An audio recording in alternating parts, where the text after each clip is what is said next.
Hey, welcome to another episode of Footnotes. We're about a year into the pandemic, and we thought it would be worth revisiting with one of our guests that we had a few months ago, Matt Morley, who's also my business partner at Pendleton Street Business Advisors. In this episode, we're going to talk about what we've seen, what we've heard, what others have done during the past year to just weather the storm, literally and figuratively in some cases. Enjoy. Well, Matt, welcome back to another episode of Footnotes. Thanks. Matt Morley of Pendleton Street Business Advisors. We are partners in our business together, and so we're about a year after, the pandemic. Not that it's over by any stretch, but we're a year later, and I wanted to catch up with you and to see if we could put something down for people to talk about what we've seen, what we've heard over the past year as it relates to businesses that we work with, but also just in general and what we see in our research. So Matt, if we take it back to the spring of last year, almost a year ago, and we think about going the spring into the summer, into the fall, what were some things and some patterns that you saw emerging within business as the pandemic developed? That's an interesting question. I think I saw a lot of the things that we had been working with business owners to address over the past 3, 4, 5 years that seemed like tail risks or seemed like maybe overkill at some points, where we're talking about how to manage working capital and should you be buying fixed assets like equipment and things like that, hiring new people, questioning whether that was the right thing to do at that point. We saw those tail risks starting to happen. Like we saw unemployment go to double digits again, unexpectedly. But were there changes that you saw when people were reacting to the pandemic as opposed to learning to live with it or learning to work within it? Oh yeah, there was definitely a period there where we saw it was that whole let's make it through this mentality for the first few months of what do we need to do to make it through this? And you saw people applying for the payroll protection program loans, cutting back on overhead, reducing costs where they could. But then I think it was probably about 4 or 5 months in, so May, June, July, where you really started to see, or we started to see business owners kind of realizing, okay, things may not be like this forever, but they're definitely not going back to the way they were. So we've got to use this time either to figure out how to make our business model work in a new environment or change our business model. What comes to mind when you think about some of those maybe old ways, if you will, or pre-pandemic ways that aren't going to make themselves or that aren't going to move into sort of the next normal? What are some examples of that you've seen? I think hiring decisions are a lot more thoughtful now. I think fixed capital investment is a lot more thoughtful now than it was. When you say thoughtful, do you think that businesses will be more reluctant to make those investments, or will they just think about them differently? I think reluctant implies that they're scared of taking that risk. I think now it's a much more informed and internalized. When we say risk, what is the risk of doing too much? Is that you end up imploding because you don't have you have too many resources and not enough demand, or whatever the catalyst happens to be for that business to fail. I think what people are realizing is we can buy that truck, but do we need it right now? Versus we have all this cash flow from last year and we want to reduce our taxes. Let's go ahead and buy a fleet of trucks. I think now we're seeing, okay, let's add what we need to when we need to, rather than planning 10 years out. What are we going to need when we get to where we want to be?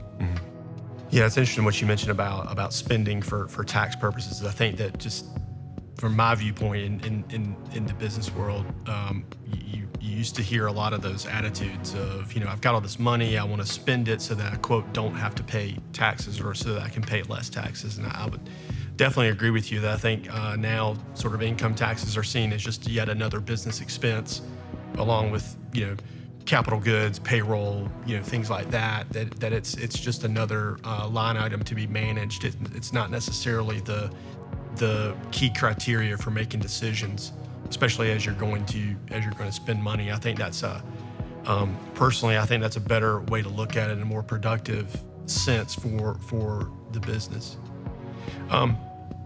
So Matt, I mean, you spend your days thinking about what to say to people that are asking for help. As an advisor and as an analyst, what are some lessons that you've taken out of this period where, we went through an unbelievable period for about a year of almost nonstop helping of clients and more helping from a urgent standpoint, not necessarily a slower or sort of lower stakes environment. What's changed about the way that you do your job or the way that you view your role? And this might change more going forward, but I think what I've really been trying to do over the past year is to be available and not be concerned with, am I getting too far into the weeds on this? I mean, typically we want to stay a little bit removed so that we can have a zoomed out, 30,000 foot view of the company and drill down if we want to. At this point, for the businesses that we've been working with for a while, and even new businesses that we've started working with over the past year, I think it's more about, I'm going to dig in as much as I need to really understand the dynamics of your cash flow, because I don't want to get caught unawares when one of them changes dramatically, and I didn't even know that was a dynamic in the company. So, for example, one of the companies that we work with, heading into the shutdown, one of their major suppliers said, we're going to shut down and we're not sure for how long, so you better order a bunch of parts right now. And they ordered about 90 days worth of inventory. 90 days worth of inventory based on last year's sales volume. Well, 2020 sales volume is a lot lower, so they actually ended up with a ton more inventory, and that company reopened in like 30 days. Oh, wow. Yeah, so we've got to, I think that was a good example of that company learned to be more thoughtful about their deployment of cash from that. Whether the manufacturer of that part was being disingenuous or not, or just trying to sell more stuff more, quicker, really is irrelevant for them. I think they learned, we could have made it without doing that. Maybe next time we won't, because it's a huge impact on their cash flow. Most of the other companies we work with, actually during that point, they were getting the benefit of their working capital unwinding, like inventory declining, and they're not replacing it because the sales aren't coming back. Accounts receivable, they're collecting, and they're not replacing with new receivables because the orders aren't coming in. So as opposed to the business I was just talking about, most of the businesses we work with were, the biggest risk for them was thinking that everything was okay just because they had cash in the bank. Whereas if you look forward in what's going on with the business, the reason they had so much cash is because they didn't need to reinvest it into working capital anymore. So it's this false sense of security. So it's no client is the same, no business is the same. So it was interesting to see that differing dynamic there, where you have this really kind of a belt and suspenders type of approach, where that client's saying, we're going to buy everything we think we might need for the next 180 days because we don't know what it's going to look like, to another business that's just like, we're just going to keep doing what we do, and luckily we've got cash. Both of them had issues and risks to talk about, but they were totally different. And I realize I'm talking for a long time on this one, but it's almost the opposite coming out of it now, where you had all that working capital unwind going into the shutdown, giving companies a lot of cash and giving them a false sense of security. Well, similarly now, a lot of companies are seeing sales pick up significantly but I think they're underestimating the amount of investment they're going to have to make in building back up that working capital. So we're actually trying to make sure that we're talking about that with clients and showing them what it could look like when they get, when demand comes back for real. It's sort of like, I think I have analogized it like that couch to 5K mentality. You know, it's like we were in shape and we were running races, if you will, companies were, and then you had this thing that changed business that literally made them slow down. You know, they sort of laid on the couch, if you will, for a period of time, and for a lot of good reasons. But I think what I'm hearing you say as they're preparing to get off the couch and get back into running shape, if you will, that, you know, they're not used to having the money needing to circulate around their company between receivables and payables, and they've got to get that circulation back up again. But just like with our own bodies, to increase the circulation, you have to have more exertion, more energy.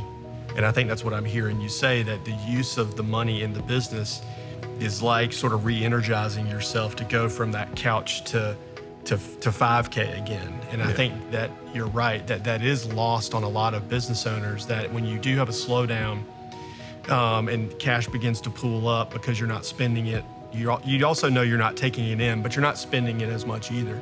But then I think in that cycle up, I think people underestimate the amount of sort of energy, if you will, it takes, i.e.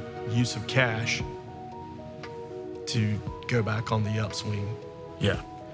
What are you seeing, you know, in that kind of that couch to 5K model? I mean, what are you seeing that successful companies are doing to manage that transition or that ramp up? Well, and let me caveat this by saying it's not too late to do this, but what we were working with our clients on during this process was like, send us your data so we can understand what you have, so that we can then understand what you will need and help you figure out how to get that. So for example, on the inventory side of things, I don't think we've ever drilled down to the point where we're doing an analysis of the individual SKUs or individual products that a company has in inventory to determine, you know, how long it would take them to sell through that individual part. We're doing that now to help this client determine what inventory do I actually need to be buying. And they have actually hired a different, like they moved the person that was working on inventory management, they moved to a different position and hired somebody that has experience with that specific function, because it's the core of, I mean, their inventory can make or break their business. So that's just an example of the kind of difference that we're looking at now. But I say it's not too late, because the data that you have, I mean, I don't care if you've been around for 3 years or, you know, 30 years, the data that you have available to you is a treasure trove. If you can take it and organize it in a way to get information out of it. And that's what we're really trying to help our clients with right now, is not just QuickBooks data, but other systems that you use. How do we pull those things together to give you a good picture of your business? Yeah, you know, I remember a previous conversation we had on a different episode where you talked specifically about turning data into information, you know, and making that distinction there between those two things that you hear a lot of business owners, you know, talk about. There's no business owner that doesn't want to know things about their business or to know what's going on or to understand what's happening, you know, on their income statement. But a lot of times it seems that they are just looking at data, you know, but they're curious about, how do I make this mean something to me in terms of turning it into a way to make better decisions for them. So, well, thanks for checking in and talking to us a little bit about an update about what we've seen. I mean, we've certainly been through a lot. We've been through a lot in a lot of areas over the past year. Businesses are no different. But thanks for giving us an update on what you're seeing, and also I think in helping people understand. I think this is a footnote, is that there are things that you can do and understand about your business, even from past data, that can help you move forward into the future, and that it's probably worth you know, spending time to do that. Yeah, definitely. Thanks for having me again. Thanks.